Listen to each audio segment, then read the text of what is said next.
Natanggap na naman ng Pilipinas ang pinakamalakas na destroyer mula sa France.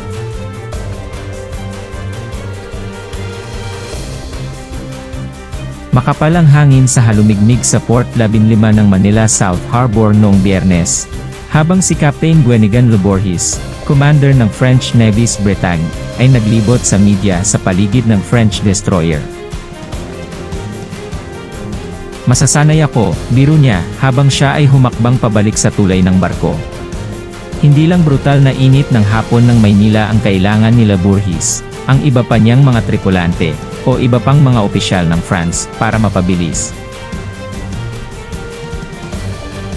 Ang bansang Europeo, kung tutuusin, ay tumitingin ng mas malapit na ugnayan sa pagtatanggol sa Pilipinas, habang papasok ito sa mga paunang yugto ng negosasyon, para sa isang status ng Visiting Forces Agreement, isang kasunduan na magbibigay daan para sa mga sundalong Pranses na makipag-ugnayan sa kanilang mga katapat na Pilipino ng mas madalas at mas intimately. Noong huling bahagi ng Mayo, naging host ang Paris sa ika-4 na pagpupulong ng Joint Committee on Cooperation and Defense, kinumpirma ni French Ambassador to Manila Marie Fontanelle. Maaaring tumagal ng oras para sa wakas ay makumpleto ang naturang kasunduan. Ang Maynila ay nasa huling yugto ng pakikipag-usap sa Japan para sa isang katulad na kasunduan na tinatawag na Reciprocal Access Agreement, habang ang Canada ay masigasig din na simulan ang mga pag-uusap para sa isang Visiting Forces Agreement. Ang Bretagne, ang ikalima sa isang serye ng 8 mga destroyer na kinomisyon sa French Navy sa huling 10 taon, ay isang sasakyang dagat na may kakayahang mag-operate sa lahat ng spectrum ng maritime operations, ayon kay Leborgis. Maaari itong makipag-ugnayan sa mga submarino, sumubaybay, at makipag-ugnayan sa mga sasakyang panghimpapawid, at nilagyan ng mga radar upang makita ang mga pang-ibabaw na unit ng pangmatagalan. Ito ay isang napakalakas na barko na iyong sinasakyan ngayon.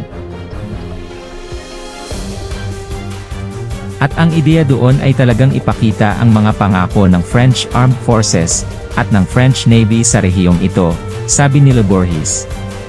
Sinabi ng French Navy Captain na nasa Pilipinas sila hindi lamang para ibaluktot ang kaalaman at ari-arian ng kanyang bansa, kundi para matuto rin sa mga Pilipinong mandaragat.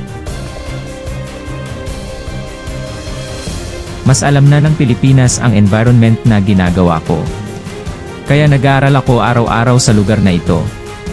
Ang mga bansa, kasama ang iyong Navy, ay alam na ang mga kapaligiran at sa pamamagitan ng pagbabahagi ng sama-sama sa pamamagitan ng mga administratibong kasunduan, o sa pamamagitan ng mga pakikipag-chat, mga pakikipag-ugnayan na maaaring mayroon tayong mga mandaragat sa mga mandaragat, marami tayong natututunan sa pakikipag-ugnayan ng lahat ng ating mga kasosyo sa rehiyon, dagdag niya. Sinabi ni Leborgis na sa isang courtesy call sa militar ng Pilipinas, naglabas ang Navy ng posibleng joint exercise o joint sail, kasama ang Bretagne. Ang mga detalye nito ay hindi pa naplansa, na may mas maraming konkretong pag-uusap na inaasahan sa katapusan ng linggo hanggang sa Lunes, Hunyo 3. Ang barko ay nakatakdang dumaong sa Pier 5 hanggang Martes, Hunyo 4.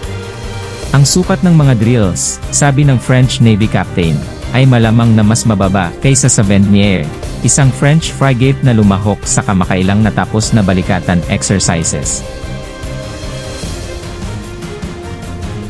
Sumali ang France sa taunang drill ng militar ng US Philippines sa unang pagkakataon.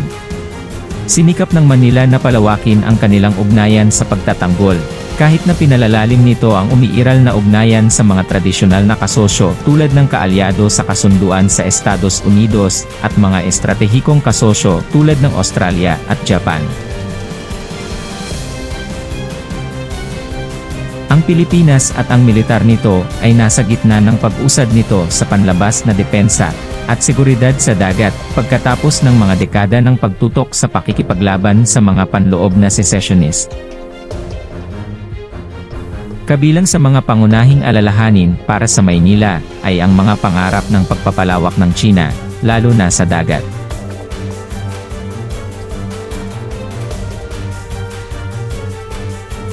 Sinabi ni Leborhis na sa isang courtesy call sa militar ng Pilipinas, naglabas ang Navy ng posibleng joint exercise o joint sail kasama ang Bretanya. Ang mga detalye nito ay hindi pa naplansa, na may mas maraming konkretong pag-uusap na inaasahan sa katapusan ng linggo hanggang sa Lunes, Hunyo 3. Ang barko ay nakatakdang dumaong sa Pier 5 hanggang Martes, Hunyo 4. Ang sukat ng mga drills, sabi ng French Navy Captain, ay malamang na mas mababa kaysa sa Vendemiaire, isang French frigate na lumahok sa kamakailang natapos na balikatan exercises.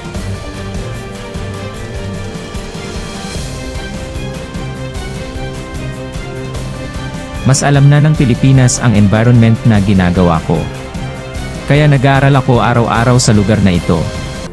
Ang mga bansa, kasama ang iyong Navy, ay alam na ang mga kapaligiran at sa pamamagitan ng pagbabahagi ng sama-sama sa pamamagitan ng mga administratibong kasunduan, o sa pamamagitan ng mga pakikipag-chat, mga pakikipag-ugnayan na maaaring mayroon tayong mga mandaragat sa mga mandaragat, marami tayong natututunan sa pakikipag-ugnayan ng lahat ng ating mga kasosyo sa rehiyon, dagdag niya.